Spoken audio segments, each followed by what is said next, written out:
Teen sisters vanished after a movie. The Grimes sisters' cold case haunts Chicago. Before we dive in, kindly hit the subscribe button and let us know where you are watching from in the comment. Snow fell softly over Chicago that night, but the cold air carried something more than winter. Carried the beginning of a nightmare. December 28, 1956. Two sisters, Barbara, Patricia, 15 and 13 years old, full of life, full of plans. The Grimes family home was warm, loud, alive. 7 children lived there. The sisters were in the middle of the chaos. Not the oldest, not the youngest, but everyone knew they were inseparable. That night, they begged their mom, just one more time. They wanted to go to the movies. Not just any movie. The latest Elvis Presley hit, Love Me Tender. It wasn't their first time seeing it. It wasn't even their 5th. Friends would later say they'd already seen it more than 10 times. They couldn't get enough of Elvis. The music, the romance, the dream of something bigger than their Chicago neighborhood. It was just before 7:30 p.m. They left home dressed for the cold. Light jackets, gloves, scarves wrapped tight. It was only a mile and a half to the Brighton Theater. The streets were lit with glowing lamps. Shops were closing. The Christmas decorations still hung in the windows. They waved goodbye to their mother, Loretta. It would be the last time she saw them alive. The Brighton Theater was buzzing. Teens crowded in the lobby. The smell of popcorn filled the air. The sisters bought their tickets. They laughed. They found their seats. The lights dimmed. The crowd quieted. For a couple of hours, they were just 2 girls lost in a movie. No one knew that outside those walls, the night was turning dangerous. When the film ended, witnesses said they saw the sisters again. Some said they stayed for a second showing. Others swore they saw them walking toward 35th Street. The accounts conflicted. Nothing could be confirmed. By 11:30 p.m., the streets had emptied. The temperature had dropped below freezing. Snowflakes drifted under the streetlights. 2 young girls were out there somewhere, but they never came home. At first, Loretta thought they'd stayed for another showing. It wasn't unusual. The Brighton Theater allowed people to stay if they wanted. Midnight came. No sign of them. By 2 a.m., panic set in. Loretta called the girls' friends. No one had seen them. The police were alerted. This was 1956. Chicago police didn't always treat missing teenagers with urgency. They assumed the sisters had run away, that maybe they were staying with friends, or chasing Elvis. But Loretta knew her daughters. They wouldn't disappear like that. Something was wrong. The next day, the search began. Neighbors joined in. Family members scoured the streets. Police questioned theater employees. They checked bus stops, taxi drivers, street sweepers. Witness reports trickled in. One man claimed he saw the girls at a bus stop. Another swore he saw them in a diner on Archer Avenue. Someone else said they'd been at a skating rink. Every sighting pushed the investigation in a new direction. Every lead sent the police chasing shadows. As the hours turned into days, the city began to talk. Some thought the sisters had run off to see Elvis in person. Rumors spread they'd been spotted in Nashville. Others feared something far darker had happened. The winter deepened. Snow covered the sidewalks. The Christmas lights came down. And still no Barbara, no Patricia. The Grimes family was falling apart. Loretta stopped sleeping. She stayed by the phone, waiting for it to ring, hoping for a voice, a clue, anything. The police finally admitted this wasn't a runaway case. Something had happened to the sisters, something terrible. But the more they searched, the stranger the story became. Witnesses kept coming forward, each with a different version of events. Some swore they saw the girls days after their disappearance. Others said they looked scared. Some said they were laughing. The truth was slipping away. By early January, the case had gone from a neighborhood mystery to a citywide obsession. Newspapers printed the girls' photos on the front page. Radio stations offered rewards for information. Everyone was watching. Everyone was talking. But behind the noise, the trail was going cold. The snow had covered any physical evidence. The city was too big. The the streets too crowded, and the witnesses too many, too inconsistent. Then came a chilling phone call. Loretta picked up the receiver. A man's voice. He said something strange, something she'd never forget. "They'll come back to you. Just wait." Then he hung up. She told the police.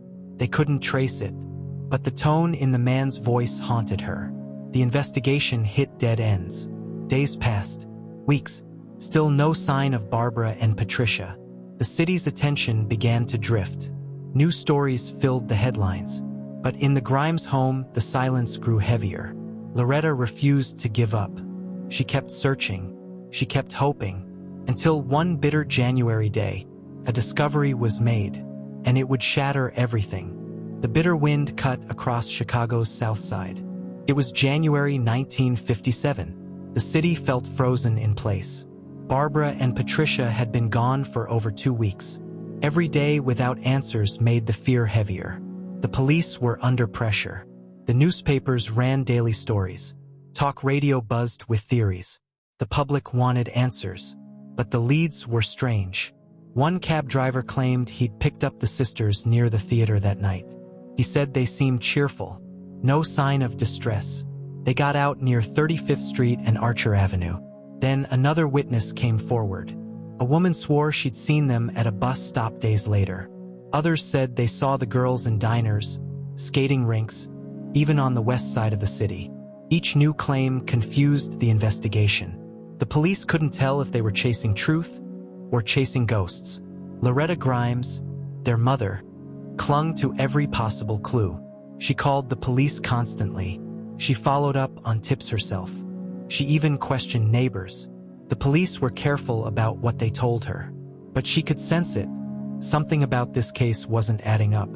Chicago in 1957 wasn't an easy place for a missing persons investigation. There was no Amber Alert system, no instant communication with other cities, no surveillance cameras. Detectives relied on phone calls, word of mouth, and shoe leather work. They checked bus stations. They searched alleyways.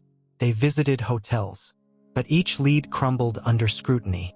Then came a disturbing development. A 16-year-old boy named Edward Bedwell was arrested in another case. While in custody, he claimed to have met 2 girls matching Barbara and Patricia's description. He said they'd been at a bar with him and his friend, that they partied for several days, that they eventually left with another man. The story made headlines instantly, but Loretta didn't believe a word of it. Her daughters were shy. They didn't hang around bars. They weren't that kind of teenagers. Still, the police pursued Bedwell's story, maybe too eagerly. Bedwell later recanted. He claimed the police pressured him to talk. He'd made it all up. The confession collapsed. Another dead end. And the public began to lose faith in the investigation. Meanwhile, rumors grew darker. Some said the sisters had been abducted by truck drivers passing through the city. Others whispered about organized crime. Even talk of a serial predator surfaced. Every theory had holes, but every rumor kept the fear alive. Weeks passed. The weather grew harsher. Snow piled on the streets. The days felt endless. Then, in the middle of January, a small detail caught police attention. A classmate of Patricia's remembered something. On the day they disappeared, Patricia had mentioned maybe going to the Brighton Theater again the next night. It sounded innocent, but to police it meant one thing. Someone might have been planning to meet them. Who that someone was, they had no idea. January 22nd, 1957. The search had dragged on for 25 days. That morning, a man named Leonard Prescott was driving along German Church Road, a quiet stretch on the southwest edge of the city. It was a rural area then. Few houses, snow covering the fields. As Prescott approached a bridge, something caught his eye.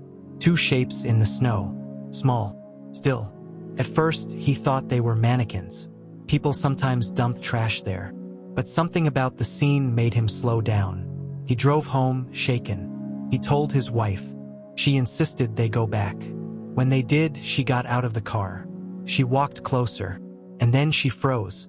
They weren't mannequins. They were bodies. Police swarmed the scene. Detectives, crime scene photographers, reporters who had been following the case. It was them, Barbara and Patricia Grimes. They lay side by side, partially hidden by the snow. Their coats were missing. Their clothes were rumpled. They looked almost peaceful, but they were dead. The shock was immediate. Chicago had been clinging to hope, and now that hope had been ripped away, police quickly roped off the area. They searched the nearby fields. They looked for footprints, tire tracks, anything. But the snow had erased most of the evidence. The cold had preserved the bodies, but it had also hidden the truth. An autopsy was ordered. The findings were strange. No obvious signs of trauma. No bullet wounds. No stab marks. No broken bones. The coroner believed the girls had died the night they disappeared. Cause of death? Officially listed as exposure. In other words, they froze to death. But not everyone agreed. Some doctors who examined the bodies thought they'd been dead only a short time before being found. If true, that meant they had been alive somewhere for weeks. The implications were horrifying. The sisters' stomach contents also raised questions. Barbara's stomach contained food that wasn't popcorn from the theater. It suggested they'd eaten hours after leaving the movie. Police now had a terrifying puzzle. Where were they during those missing weeks? Who were they with? And why had they ended up dead in a frozen ditch? The case was no longer just a missing persons investigation. It was a murder. The pressure on police skyrocketed. Detectives worked day and night. They interviewed hundreds of people. But the strange witness sightings kept muddying the waters. One person swore they saw the sisters boarding a bus days after the supposed time of death. Another claimed they'd been at a restaurant on New Year's Eve. Were these all mistaken identities? Or had the sisters really been alive much longer than the coroner claimed? The public was furious. Many believed the police had mishandled the search from the start. Others accused them of ignoring clues. And in the middle of it all, the Grimes family was drowning in grief.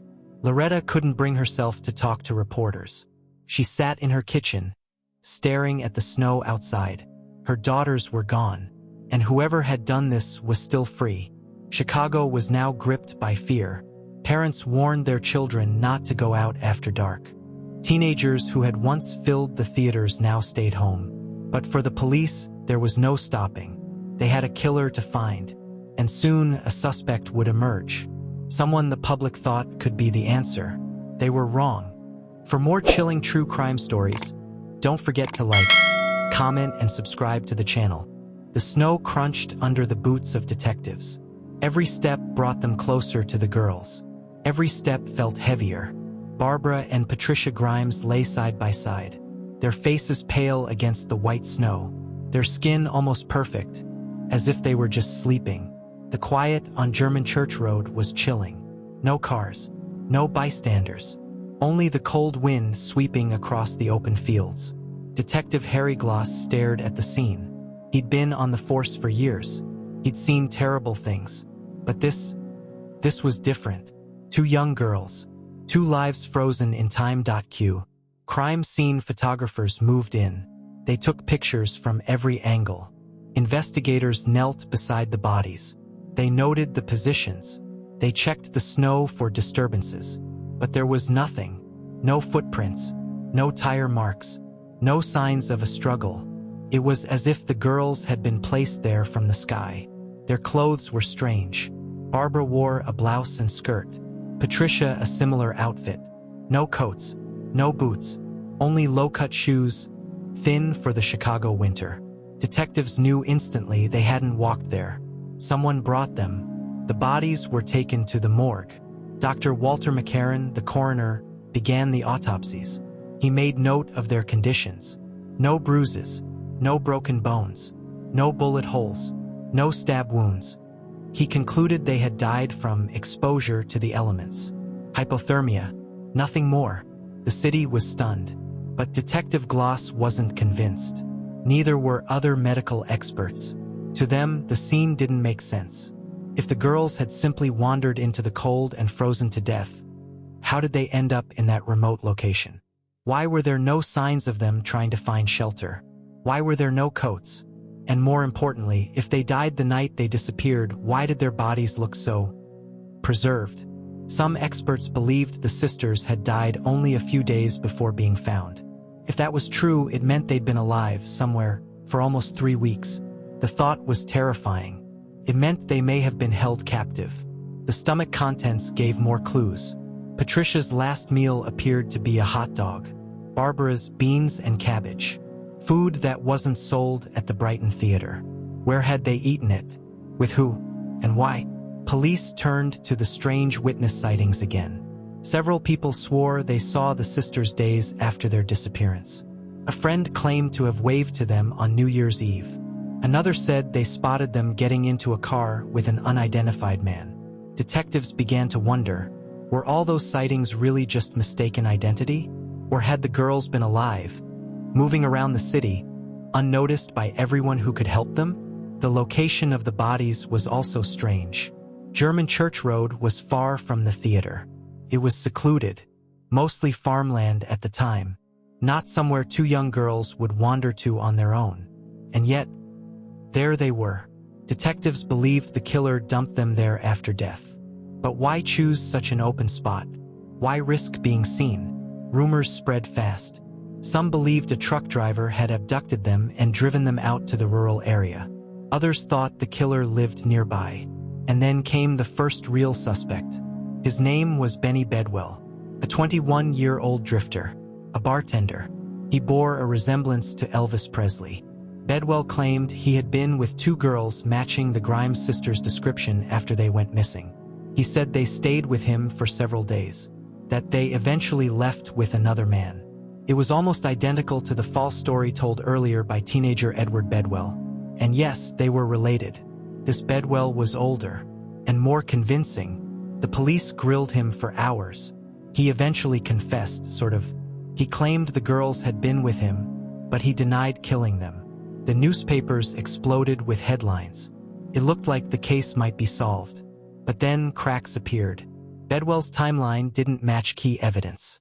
He gave details about the girls' clothing that were wrong. Witnesses who supposedly saw him with the sisters couldn't agree on dates. And most importantly, he had an alibi for the night they vanished. Checked out. Police had to release him. The case was back to square one. Detective Gloss, frustrated, began speaking out. He told reporters he believed the girls had been murdered, that they'd been kept alive for weeks, that the official death by exposure ruling was wrong. His words caused a rift inside the department. Some detectives wanted to stick to the official story. Others thought Gloss might be right. The disagreement only slowed the investigation. Meanwhile, the Grimes family was trapped in grief. The funeral drew hundreds. The church was silent as the small coffins were carried in. Loretta Grimes clutched her youngest child's hand. She barely spoke. Reporters stood outside the church steps. Some even tried to ask questions as the family left. Chicago was watching, but watching didn't bring answers. By February, the case had gone cold again. No new leads, no arrests, yet whispers continued to circulate.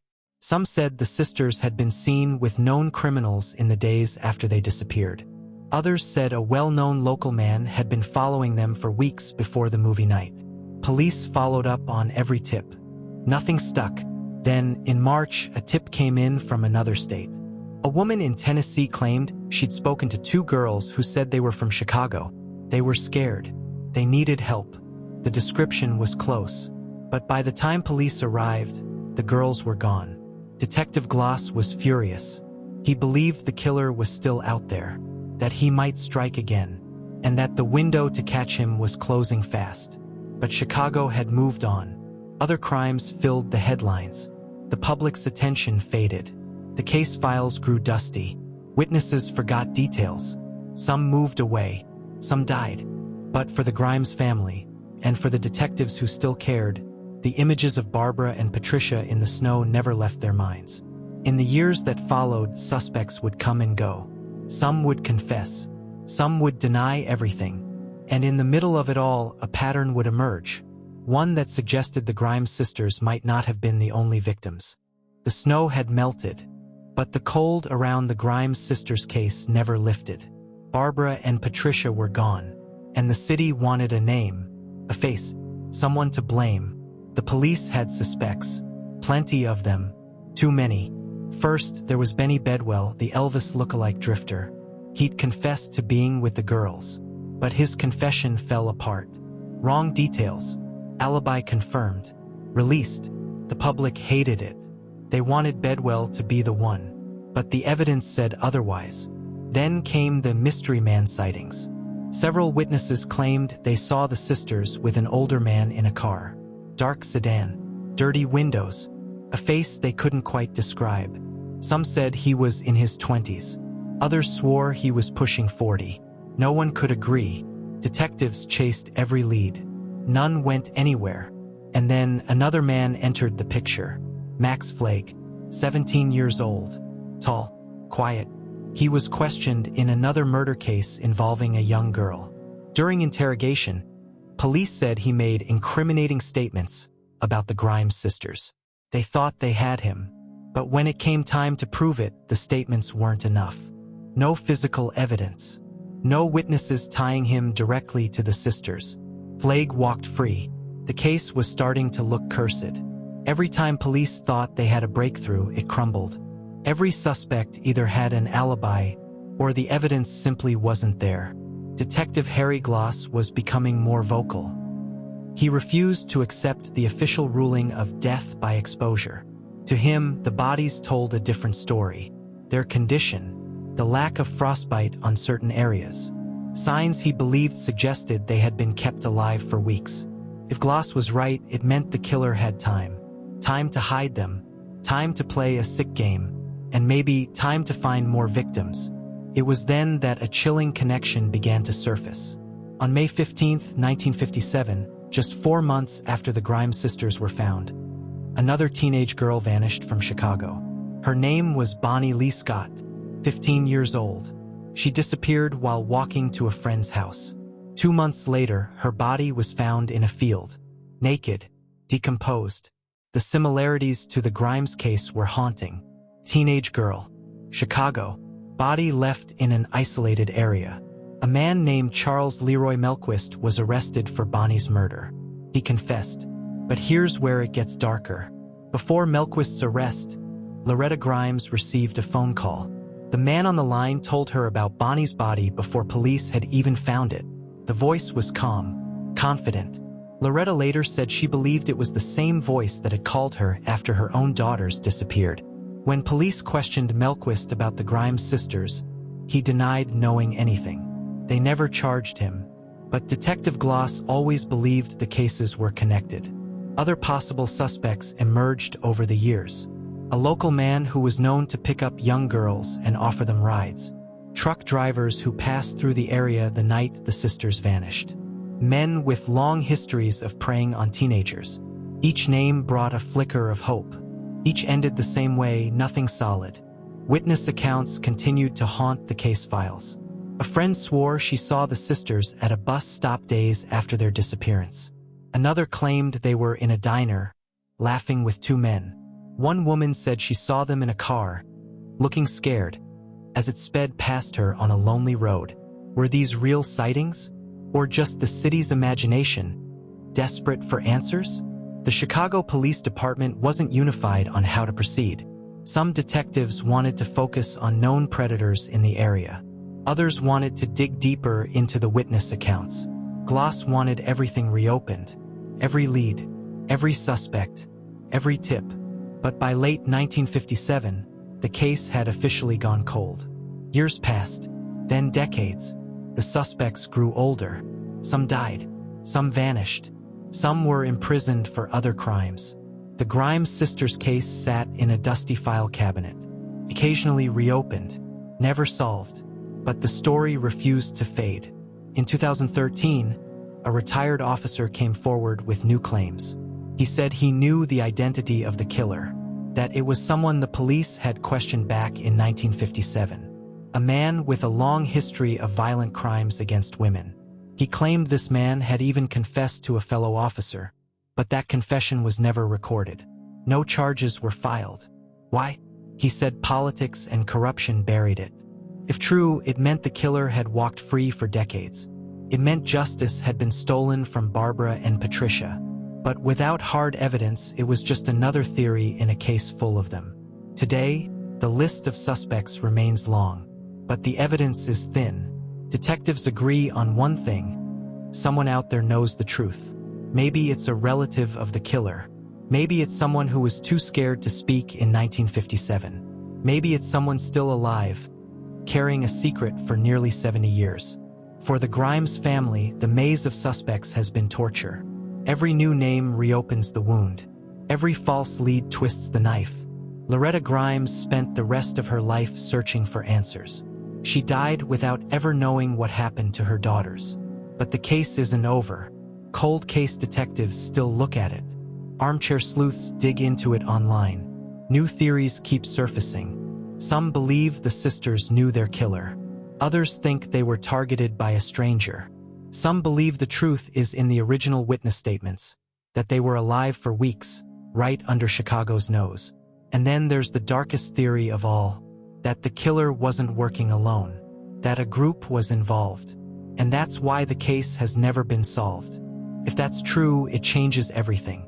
It means the Grimes sisters' story isn't just about one predator. It's about a network. And it means there could be more victims. Hidden in the shadows of Chicago's history, the city moved on. Chicago's skyline changed. Neighborhoods rose and fell. But for the Grimes family, time stood still.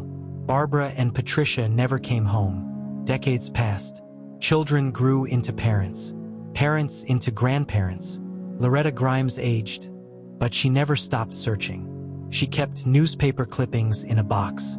She kept the last photographs of her daughters framed in the living room. And she kept a phone by her bed, just in case anyone called with the truth. That call never came. The official case file gathered dust in a police storage room. But the story was never forgotten. Every few years, a newspaper would run a feature. Cold case detectives would reopen the file. Look for something missed. The answer never came. Yet the whispers never stopped. Some said the killer had confessed to friends before dying. Some said the police knew but could never prove it. Others swore it was a stranger who vanished from Chicago right after the murders. No theory was ever proven. The strangest thing? The case didn't just fade into obscurity. It seemed to pull in new energy as the years went on. True crime authors wrote books. Documentaries aired on local TV. Internet sleuths picked apart every detail. Every time, the same questions rose from the snow. Where were Barbara and Patricia during those missing weeks? Why were their coats gone? And why did so many witnesses claim to see them alive? Some theories focused on the after sightings. If they were real, it meant the sisters weren't killed right away. It meant someone kept them alive. Someone who had control. Someone who could hide them in plain sight. Then there were the phone calls. Loretta always said she knew the killer had contacted her twice. Once, right after the girls went missing. Once, before another victim, Bonnie Lee Scott, was found. The voice was the same both times. Calm, almost casual. She never forgot it. But she could never prove who it belonged to. In the early 2000s, retired officers began to speak more openly. One said he believed the killer was a man police had questioned in 1957. A man with a violent past. A man who later committed other crimes. He said there had been enough to arrest him, but politics got in the way. The department didn't want the scandal. The evidence quietly disappeared. If true, it means justice for Barbara and Patricia was stolen before it could begin. It means the killer walked free for decades. And maybe he died without ever feeling a single consequence. But there's another, darker possibility. Some investigators believe the killer may still be alive. An old man now, living quietly, carrying the memory of two sisters in the snow. If that's the case, the window for justice is closing fast. For the Grimes family, the loss never faded. They buried Loretta in 1989. Her children said she died with her heart broken. She had always believed someone in Chicago knew exactly what happened, and had stayed silent. Today, the Grimes sisters' case is still open. The Cook County Sheriff's Office occasionally reviews the file. DNA testing has been suggested. But there's little evidence left to test. What remains are the photographs, the witness statements, the contradictions, and the haunting image of two girls lying side by side in the snow. Some residents of Chicago still remember the fear. Parents keeping their children inside. Teens glancing over their shoulders. The city suddenly feeling smaller, more dangerous. It was the kind of crime that changed the way people lived. The kind that never really leaves. Every year, around the anniversary of the disappearance, someone calls in a tip. A relative remembers something. A neighbor finally decides to speak. So far, none of it has solved the case. But the truth has a way of outliving secrets. Maybe it's sitting in an old box in someone's attic, a letter, a photo, a diary entry. Maybe it's a memory someone's been too afraid to share. Maybe it's hidden in the mind of someone who's been waiting for the right moment to tell it. 60 years is a long time. Long enough for witnesses to die. Long enough for evidence to vanish. But not long enough for the Grimes sisters to be forgotten. If you walk down German Church Road today, the landscape has changed. Houses line the street. Children play in front yards. But the air feels heavy there. Locals still talk about what happened. They point to the spot. They remember the day the police came.